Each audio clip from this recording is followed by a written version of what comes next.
Great. Thanks everybody for joining today. Before we get started, can I just get everybody to... Okay. Good afternoon. Today's webinar is US Success, Barriers and Opportunities for Generating Technology Sales in the US, presented by Stateside Solutions and presented by Mary Rogers from Stateside. It's the last of the 3 webinars in the webinar series. We hope you've enjoyed them. Mary, take over. Thanks everyone for joining us again. First of all, I'd like to say thanks to DCU for facilitating the webinars. They're tremendous success, and I think it's a great testament to the commitment of the attendees who come on every week to listen and learn and refresh their knowledge about the US market, and I hope it's been beneficial to everyone. It's the small things that will matter in the US, so sometimes it's not about the phenomenal product, it's about preparedness. And as at Stateside, that's our focus, is ensuring that companies prepared into the market, that they got the opportunity to sell out. Like I said, since so many of you showed up again and again, which is great to see, we've decided to offer a free market assessment consultation. So basically, feel free to give us a call and we can set up a 30-minute conference call and assess business and the business for the US and hopefully point you in the right direction. Before we go on with that, throughout the webinar, we obviously tell you some anecdotal stories about clients we've worked with and highlight some mistakes that have been made and things that you can avoid going into the US so that you can stream your success. What we want to do is have you go to the US and spend a budget and come out with a phenomenal product and no sales. So we keep the focus on selling. For those who've been on webinars, and welcome to the new quiz, you know what Stateside does already. We offer 4 key areas of support: contract sales, executive search, logistics, and creating advisory panels. Foreign entities from Europe, going into the US market. I talked about the US market before and got a general overview, but just some new facts here. I guess there's 89 days left of the election, and Romney and President Obama are pretty much neck and neck now. It's 45% each, as it stood poll yesterday. The big issues being healthcare, welfare, alternative energy, with Mitt Romney wanting to change the tax credits in some of those sectors, which will have a direct effect on building large organizations. 1 million people live in New York State alone. I mean, that opportunity without even leaving the state is huge. On a positive note for the technologists on the call, that 52% of companies set up in Silicon Valley are founded by women. That's a number, and that's recent data 2 days ago from Silicon Valley Press. So exciting times for technology companies going to the US. There's lots of opportunity. Operations are buying from smaller companies. It's ensuring that your product has some kind of fit that will marry to their existing software, or something that they can leverage against that will improve revenue, increase efficiencies, and that's all to look at. You've heard of this already, and we all know the Instagram story, but the products in the world start out as features. And that's important because from a technology perspective, you don't have to build the entire castle and the grounds around it. You know, you want to go to market with the bare bones of the castle, and it could be just that you have an amazing wall. You know, whatever the feature of your product is, you don't have to be all. We're looking for the feature that somebody else wants to partner with. So be an add-on or something that you can partner with will eventually allow you to scale and hopefully get bought out. When you're going into the US, you have to assess whether it's a viable option and whether your technology can handle the stress of the US market on the volumes, on the requirements, on the compliance. And this by engaging with pilot sites, so your sites. And to talk a little bit about those, because it's important that first important to be strategic about selecting your beta site. So it's all well and good that someone will say, I'm happy to test your product, or we're happy to install it, but you need to ensure that the right fit, that they provide you with the things that you need in order to improve your product. Like, you need guidelines regarding your expectations of them. So the expectations might be that they give feedback on a regular basis, that they understand that they have to report bugs to the support team, that that there will be a lag time of 6 to 12 months before it's running, that you will require them to submit data to the governments to ensure that all reimbursements are being uptaken and so on. So you need to read it out for your beta site. This is what we expect of you, and then likewise, they need to understand what they expect of you. So they expect someone to be in-house 5 days a week, 9 to 5. Do they expect somebody available on the phone? Do they have a free system for life? So what are their expectations? And this line of understand the difference between an advocate and a customer. So a customer is obviously someone who buys and uses your product. And from a technology perspective, this ends up someone loves your product and is quite happy to send you emails and tweaks and different little changes you can make to make your product even better. And they're telling everyone about the product. But when you switch from beta to paying, it doesn't come along with you. Some customers don't engage with you at all because they're too busy using your product. So you need to understand the difference there on the relationship, because both have a value. And that you have a formal agreement with your beta site, because you are often using and working with the data. So you understand that you have a formal agreement that keeps you protected legally, and a non-disclosure, so that in the circumstances that issues arise, that they're not in the market tell stories about horror stories about problems they have with your system. Keep your sites informed. If there's delays on releases, they need to know. If there are changes in the system, if you've found out that you need some kind of new certification, if you're having issues with platforms, you have to share with them. They're not, again, a customer, they're a beta site. They need to be informed on a regular basis, because you will be directly affecting after business. And like, it must have an early adopter attitude and must agree to act as a reasonable reference. So you want them, whenever everything's up and running, to say that they use your system and help you promote product, maybe a quote on the website or a speaker program or so on. So listening to the feedback from these beta sites, but you also need to be able to distinguish between wants and needs. And I think we touched on this, which is basically, I'd love if that could actually, have dinner ready when I get home, or I'd love if that could eliminate HR entirely. So just do reviews online or whatever it is. You need to understand, you need to be able to distinguish between what they want to have and what they need for your software in order to make it sellable. So you just constantly upgrading or adding features for it just because they want the button to pull. So, and be able to distinguish between them. Identify a champion within the organization and cite the people that are using your product, build on that relationship. And that means taking them for dinner and having a coffee and finding about their dog and their cat and their granny, and build a friendship with them so that there's trust there. So if there's issues with your product, they're coming to you first. So you called into a meeting to hear that the server went down and everything's a disaster and they want to pull out. What you want to hear, you want to get all first. So you want to build that relationship so the good and bad news comes to you directly. Provide feedback and product feedback to ensure fit to market. So you need to ensure that what they're telling you is relevant, and to categorize that into what will help you on the benefit side sell your product. On the feature side, you have to equate whether that's a want or need and how to move it forward. Do this when you're taking a software from a foreign country into the US, because it can be amazing in the UK and everybody loves it and it's fantastic. You take it to the US market, it's a really good idea to pull that advisory panel together and let them look at your features and your benefits and tell them why your product is so great and the competitive research you've done. Maybe a day, an afternoon is fine, 2 days if you have the time, and basically pitch to them.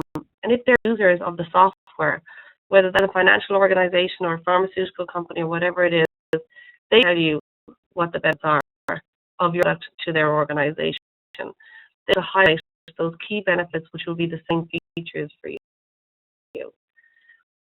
So that when you then go and do your marketing materials and so on, you have it all drilled down so it's specific for the US market.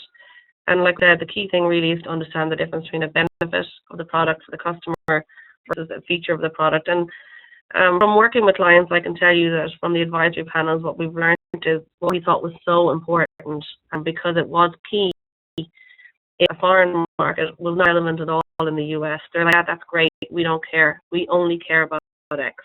So you need to bring the advisors in the room around the table, especially peers, and if you pull the right panel together, so if peers of a certain caliber, thought leaders, and so you feel like they're in the room with peers with their colleagues from the pharmaceutical company, they're much more willing to share and engage with you. So sell, and I think Matt Mullenweg put this correct, is if you're not embarrassed when you ship your first version, you waited too long. You get your product to market and get sales in the door. And that your first reference site, your first paying site is so important because it's your future sales. So you need to target that sale properly. You want to choose something that you can deliver for. It must be representative of your market. So you want to make sure that if you're targeting large financial institutions in New York, that maybe you won't get the big four, but you want relatively decent sized institutions to sell into. You want limited time discounts, but you need to be very specific. The last thing you want is word on the street saying that you give 50% discounts or that they got it free for the first 4 years. So in your discounts and be realistic and definitely sell out. They're limited time, and then ask to find out for this reference site. We're giving you this tremendous deal, and in return, we expect you to give us to the website. We'd like you to get 2 speaker programs, one in the fall and in the spring. We'd like you to speak at a trade show in San Diego, whatever it is. So just ask so that the discount is warranted. You want to champion, you want to build that relationship, you want to make sure they're using your software. That you will not only tell you if they're using it and if they're happy, but they might refer you on to other departments, become a reference for you, they become a referral site for you. And use that first reference site to develop a marketing plan. So they're selling into a bill of doctors, and you sell into one doctor's office, and there's a whole floors of different physicians there. So you one doctor, ask for who other doctors he's friendly with in the building, engage those physicians, and you can use that first reference site as a multiplier. So the first step will be hard, but it will go from there. And then goes if you're selling energy products into a building. Same thing, the first one hard, but the network in the US is so connected, whether it's ethnic or industry or alumni, these can connect you and can scale your sales. Be militant in your minimally viable product. I had recently a technology seminar, and I think it's a very valid point. And you're about to release it, and you have a date, and the next thing you're like, oh, it's just not right. I want a few more weeks. And the message in the US is don't just get market. If it works, if it's functioning, if it's minimally viable, there's nothing to wait for. Of course, there will be down the line. Of course, there will be some bugs. Let something work out. The first sales are crucial. For foreign company entering technology sales in the US, you obviously have no brand equity. Competitors might be already established in the market, selling perhaps a different product or a different feature, and so you're coming in and competing against them. But this is an advantage because you don't have any legacy issues.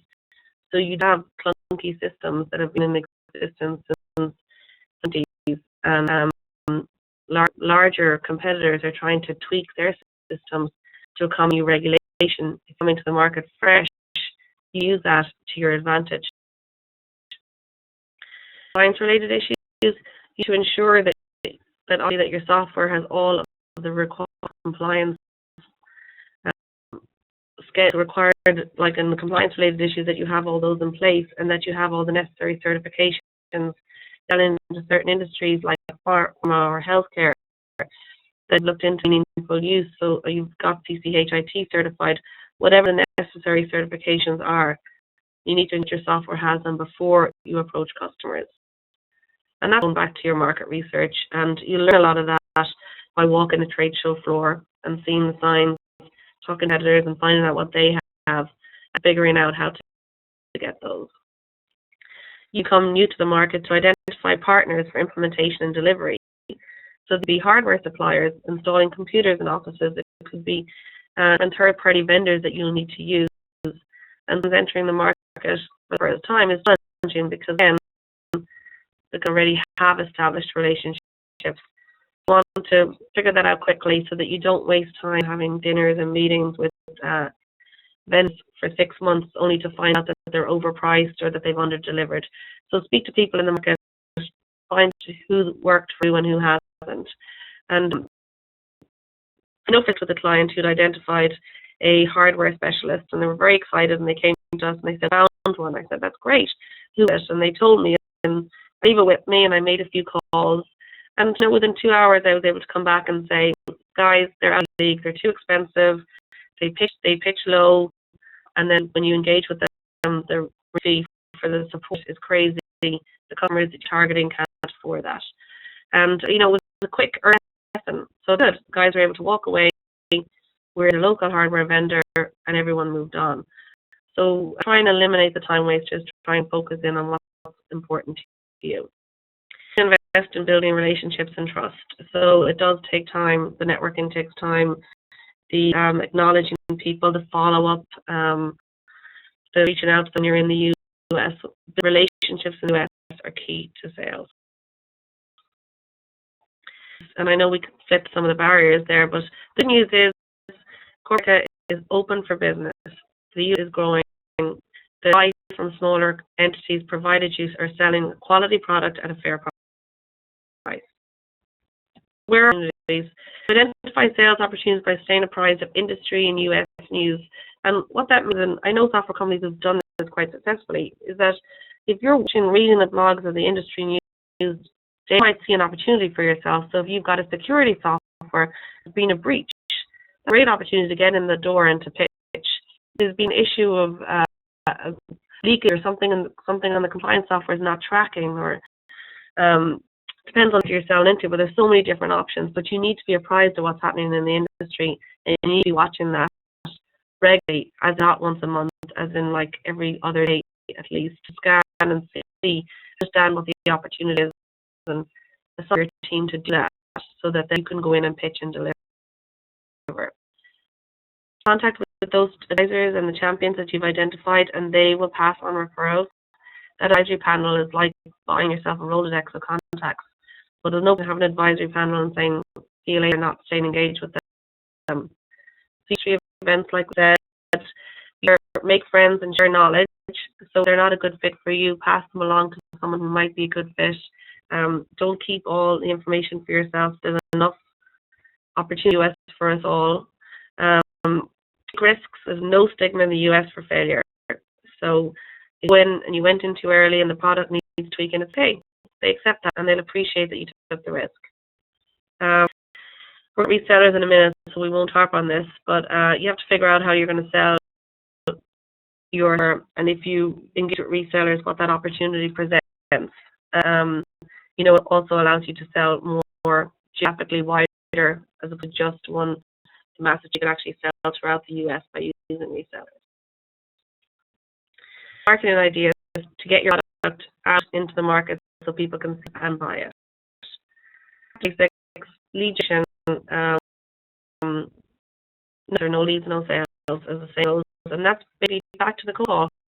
Call up, find the right department is, finding out who the gatekeepers is, engaging that person, buying that database of pharmaceutical companies, but then drilling down to make sure that you're actually getting through to the decision maker.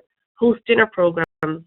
On the healthcare side, advantage of a foreign entity, because on the healthcare side, there's so regulations with Sarbanes-Oxley now and expenditure and gifts and so on. The foreign entity, you often have an advantage about hosting a dinner program. You put more leverage with regard to where you eat and how much you spend, credit and so on. And it's health professionals in a room to understand your product and to engage and give you feedback and referrals and to work with you. educate them. So if you educate your customer, you share with them some knowledge about an industry or a new regulation. So you bring them into the room by offering the seminar, and then you can pitch them after you've educated them. Set up a program so that your customers know that if they refer on, that there's a % referral fee, and be diligent about executing that. So the win is that a referral program and not passing on the referral fee. If you pass on one referral fee, it will deliver more contacts. It's network. It's very effective and it's very cost efficient for you. Look for muscle sales within one organization. If it's working out well in one department, see what other departments you can sell into. Ask for referrals.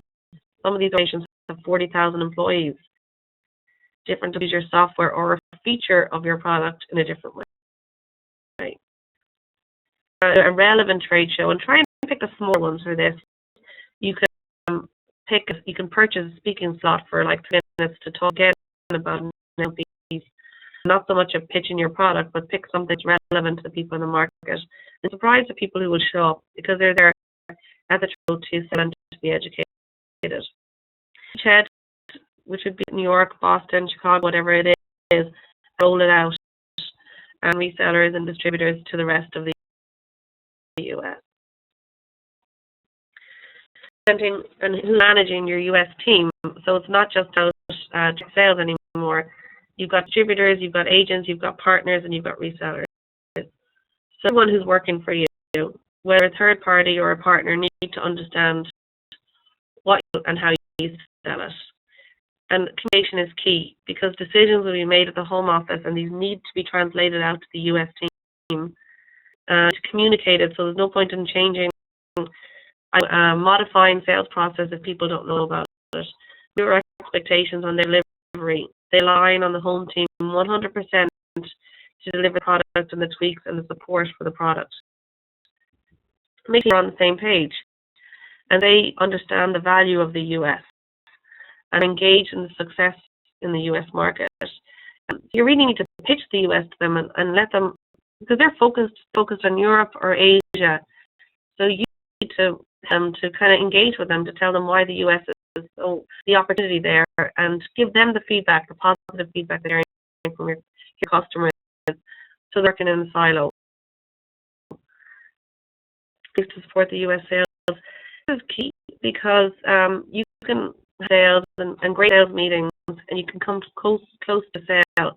But if they call a foreign office and there's nobody on the support desk, or they can't have someone to do an online demo or whatever it is, the sale will fall through. So you're adequately staffed and that you have added implementation supports and all the different supports needed in order to sell your technology in the U.S. Sellers for a minute. So typically sellers represent several brands or complementary technology. They've established networks and sales leads. Demonstrate your value to them. So wary of over-eager resellers. So that person who will wine you and dine you and chat to you and chat products amazing and will like never sign. It can be delay tactics or just competitor information or operation because they're getting dropped by their current vendors. So you really need to kind of reference you with an employee. You when in the process is too long. So the reseller is still hanging and negotiating with you 6 and 9 months in. There's something up there. I'm prepared to share information with them and share contacts because it's kind of partnership. Have supports in place to deliver on your end, and this is a really big deal. So when I'm with a reseller, you're opening up a whole opportunity and present to you an opportunity to implement software in less of 200 people. Do you have the implementation staff ready? Is the support team back at the home office? Are they prepared to work whatever is required? Has your platform been stress tested that you'll be able to match this volume of software implementations? You look at this, understand, and be prepared.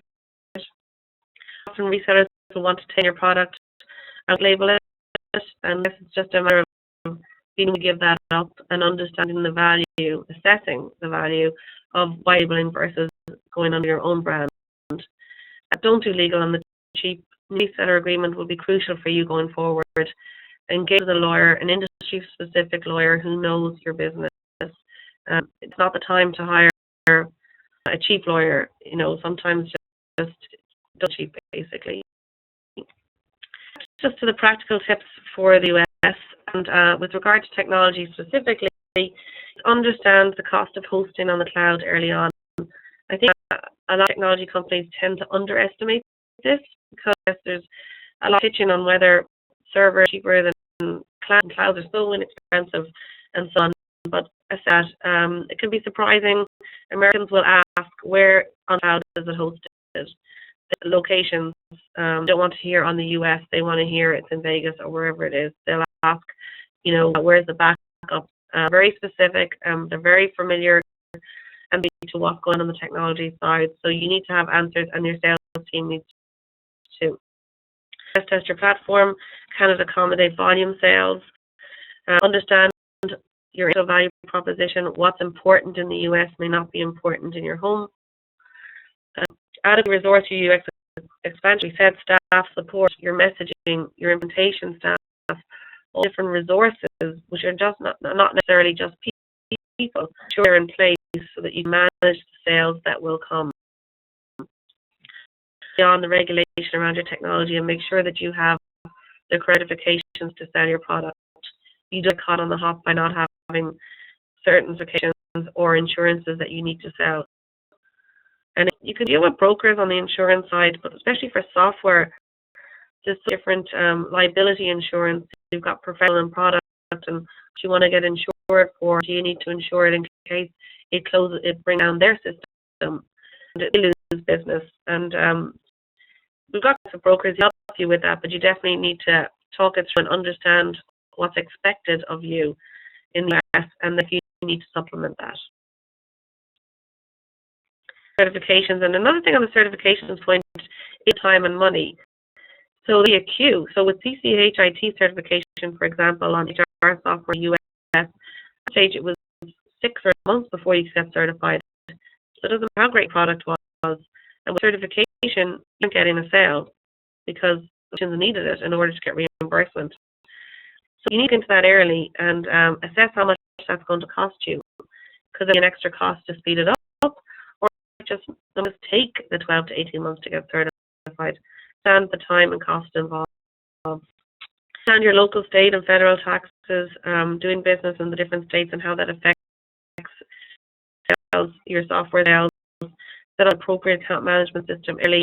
You know, it's worth spending, having a consultation with an accountant and so an hour consultation fee to understand how to set up your US books early on. Do analysis around each sales opportunity. Make sure it's the right sale for you. You want to take on a practice if you're not to deliver. You don't want to take on an opportunity in a pharmaceutical company in Boston if all of your team are on the West Coast. You know what the margins will be there, and will the benefit outweigh the cost. However, you have expectations with regard to the cost and the opportunities. Like we said before, the idea of the US is not to sustain your business, but scale your business. So understand when it moves from sustainability to scalability. Have customized US sales and marketing strategy. We've got this a lot. The market materials, the website. Have adequate funds. We've said there's a lot, but you need to at least have 100K in the bank going into the US. Otherwise, it'll earn you, and you'll be exhausted and frustrated. Anyone reference check. We're not lawyers, staff, third parties, resellers, whom it is. Ask them for referral references for people they've worked with. Call their customers. Ask anybody you're hiring for references. Ask them for clients they've worked with and call their clients. If possible, for USCA, this is more options with regard to visas. Proactive, understand US business culture. Like we said, you need to be available to meet clients. Responsive to emails and answer the phone. When you're partnering, and again applicable to the technology side, when you're partnering with industry-specific people, so don't any hardware vendor. Go with someone who has expertise in your area, so that the partnership can other opportunities and can deliver for each other with referrals. So on the selection. Not the thought leaders, the industry-specific lawyer, drafting your first contract is key, so do for that up front. Running the trademark, we talked about this last week. If you're not ready to go to the US yet, it's still investigating. We gave the Australian company who's registered their trademark, and having spoken to them, they told me they're not coming to the US until 2013. But they've locked that trademark now, so my client has to research a new company name because the trademark is gone. We back everything up with an email. We know about social media. It's not going anywhere, being caged. On holidays, and so we say like in the US, there's no block of holidays. But an important point for technology is that your home team needs to be working US hours. Your support desk needs the phone on US bank holidays. So we just had a day here in Ireland last weekend, but the US team in Ireland are at their desk answering their phone for our US clients. It doesn't matter if it's an Irish holiday or a UK holiday or whatever holiday it is. So that when you're hiring people, that they understand what team they're on or what department, and have resources to support that. And like that, if you're going to the US, you're not going to sales meeting on the 4th of July or a contract signed. That's important from a practical point of view, not to look at the calendar and assess what holiday is coming, so that you can plan a more productive visit to US. August, I'd say, is probably the toughest time to sell the US because people are on vacation, 2 weeks here and weeks there. So it's good. You get more time with the people around the office, but not the best time to get like 50-minute meetings out of your week. Customers don't care what you do; they only care what they're with after you've done it. And it's about, so what do you behind what benefit will you bring to the organization? Will you increase revenue? Do you streamline processes? Do you make it time more efficient? Are they more compliant? What are you offering? What's the benefit to them? I just wanted to take a few minutes to talk anecdotally about, like we said, the commitment to the market and the fact that everyone's come back here for the webinars, and we really appreciate that, and it will stand to you as you're taking the time to understand the small stuff. I worked with a company who attended who missed a meeting because wrong address into the GPS. And that is completely unacceptable. Absolutely no excuse for it. And they've never failed us before. Line doesn't wash.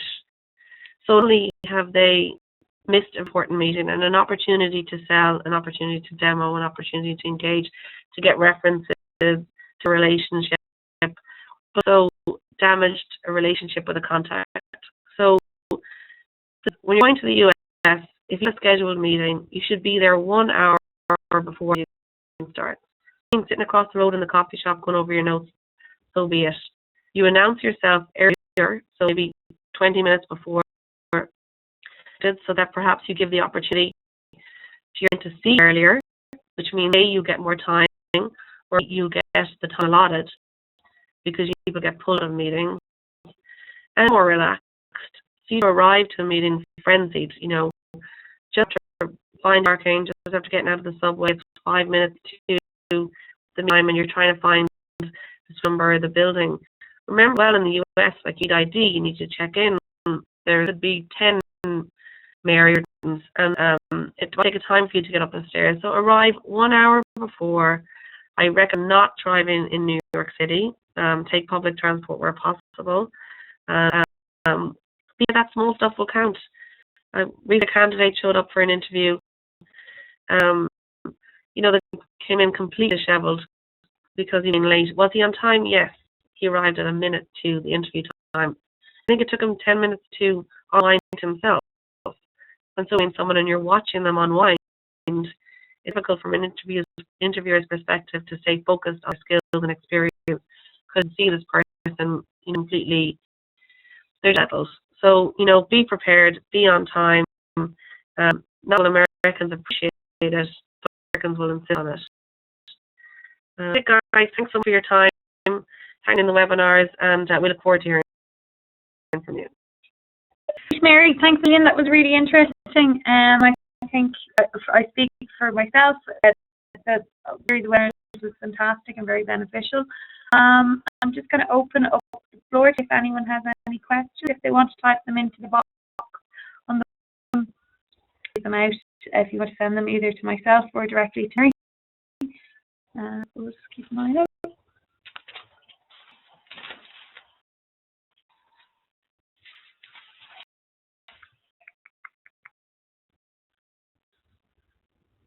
One question came in on the difference between beta sites and reference sites. So what beta site is the person giving you feedback on the technology, and your customer will be a customer but not a paying customer. But your reference site is that first where you've tested the sales process, told them you've implemented, you contract in place, it's recurring and so on. So that's kind of the distinction between those two. I think that's it in terms of questions. Just say that the webinars, this one and the previous two, are live on Mary's website, statesidesolutions.com, if you want to watch them in or them to anyone else. Thanks a million. Thanks, Mary. Thanks, everybody. Take care. Bye-bye.